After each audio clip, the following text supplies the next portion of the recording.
Alright, welcome back to PreciseAlgorithmTrading.com. It is Monday, November 27th, 2023, and let's dive here into the markets.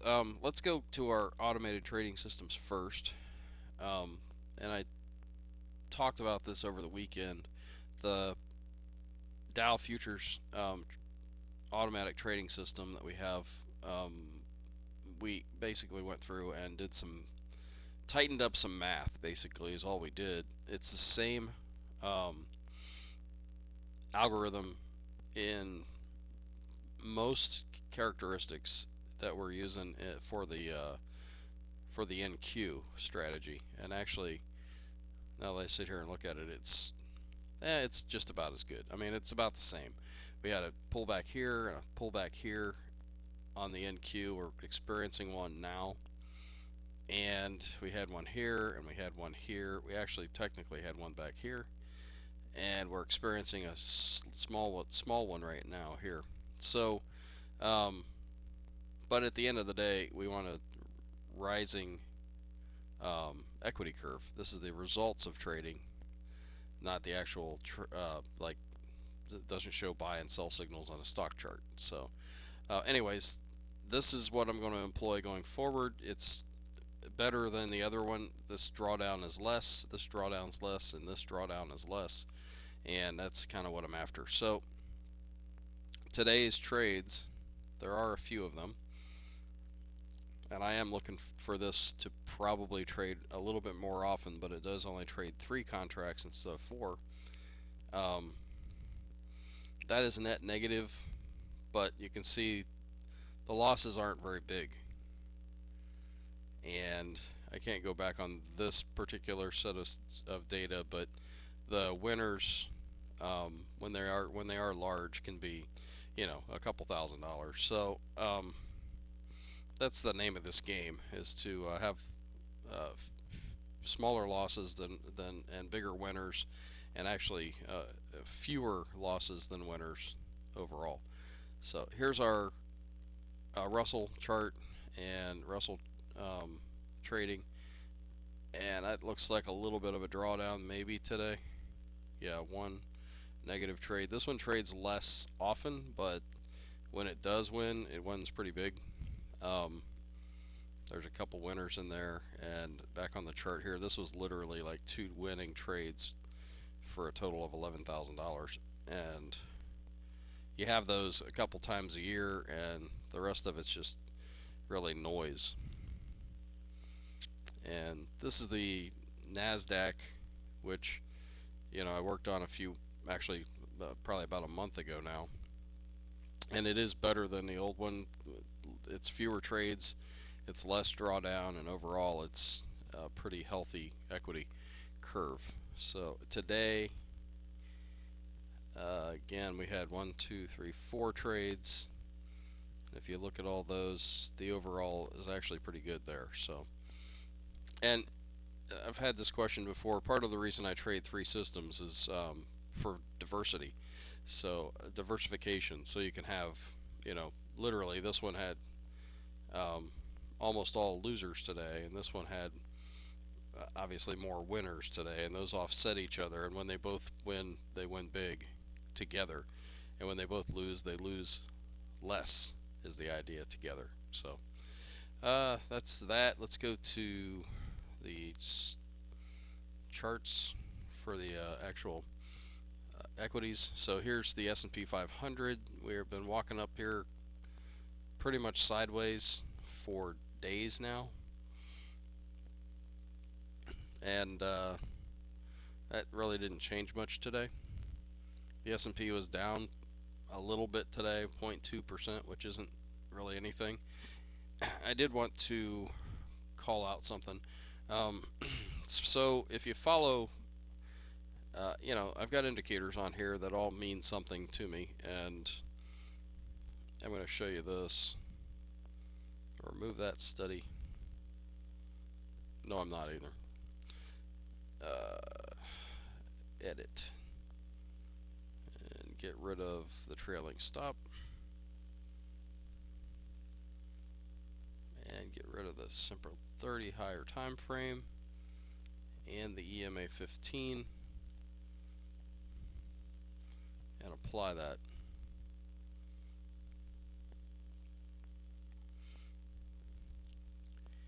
And I might as well get rid of that thing.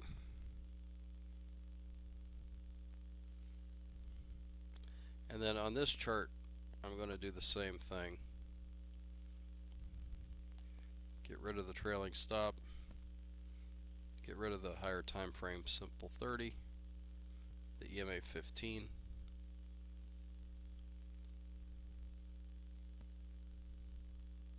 I'm going to get rid of the Bollinger Bands. And so I wanted to show, this is a simple 30 moving average. It's a 30 period simple moving average, so there's nothing magical about it. But you can see here I've got an arrow that pops up.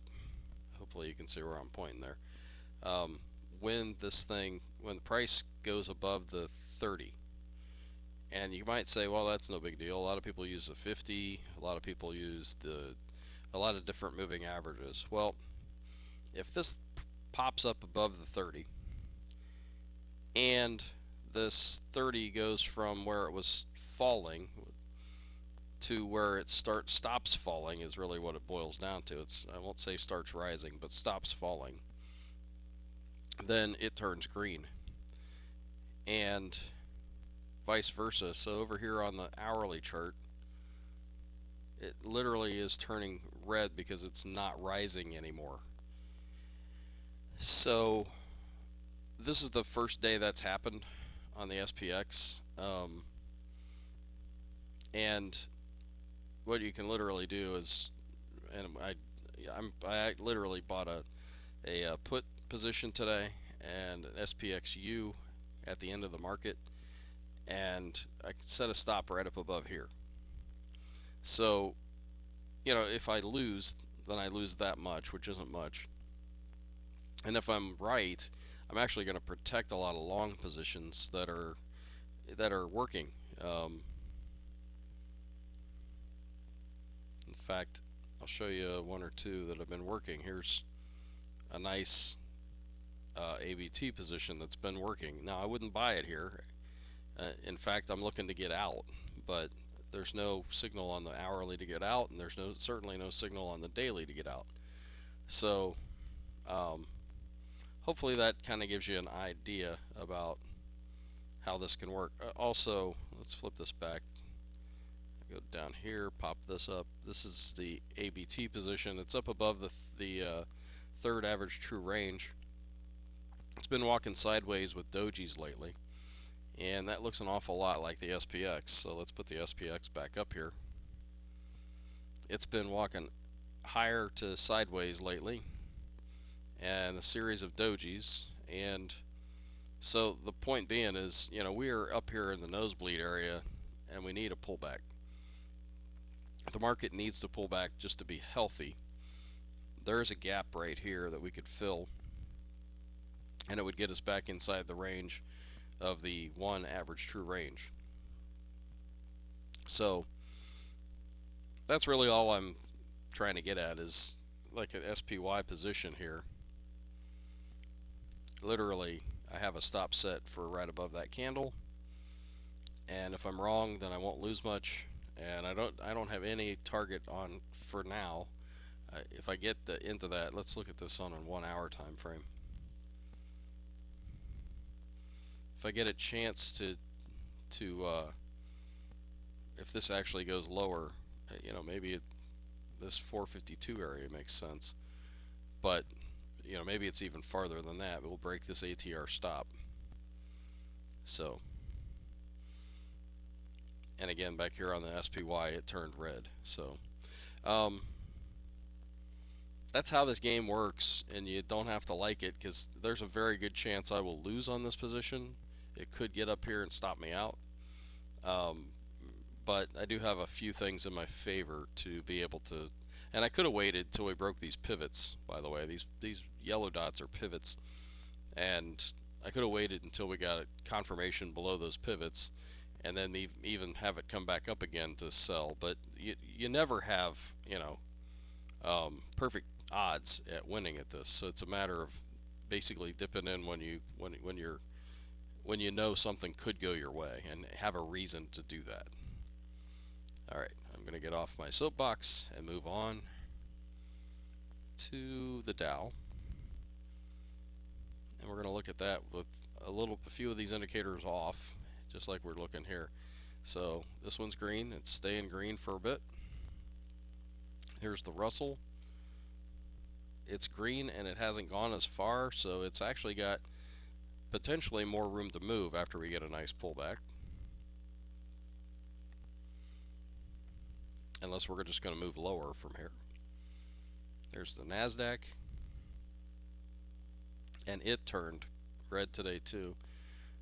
It would have been another nice position to possibly short. So I will actually go in here and make myself a note. Create an alert above. I'm not going to do that. I'm going to do it with the Qs.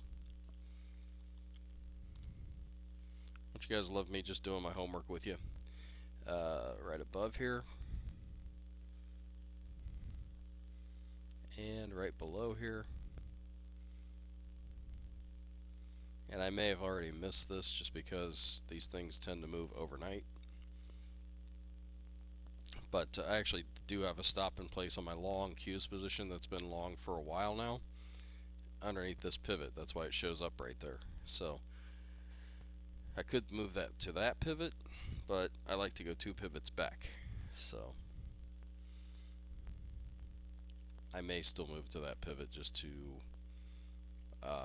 protect myself, because there's a pretty good chance this thing's going to go lower. So that's the NASDAQ. Let's look at oil real quick. So oil's been going down. This is the same thing in an opposite direction. So there's a sell signal. After a pullback up, you get a sell signal down. And this is potentially looking to possibly reverse. But this 60 right here is really not, I'm sorry, this 30 right here is really not flattened out enough for my, liking yet. It needs to kind of flatten out and stop going lower, and that's when it really turns green. That's what it does. So yeah, there you go. Let me go to the bullish percent indexes and wrap this up.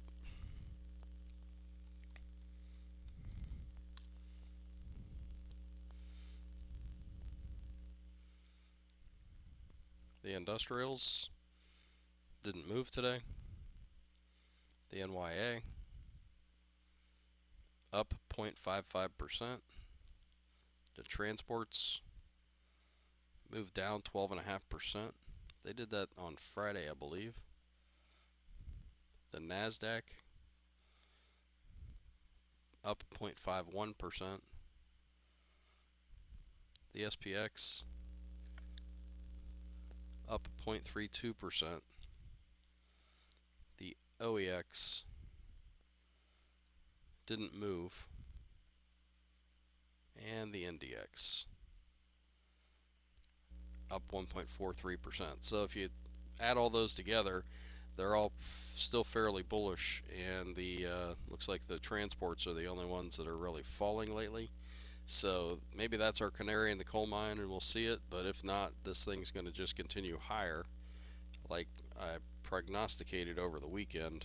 That, let's go back to the SPX, that we're going to get up here and hit this white line, which is still really possible, because that is the 52-week high, and I think I could see us tagging that line and possibly breaking through it just a little bit and then pulling back, because like I say, we need the pullback.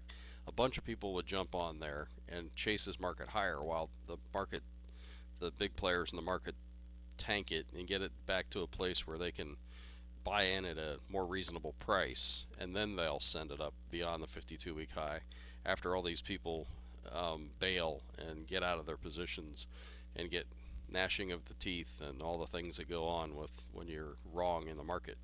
So hate to say that's how the game's played, but That's how the game's played. So, with that, I will leave you for tonight. Take care, good trading, and have a great evening.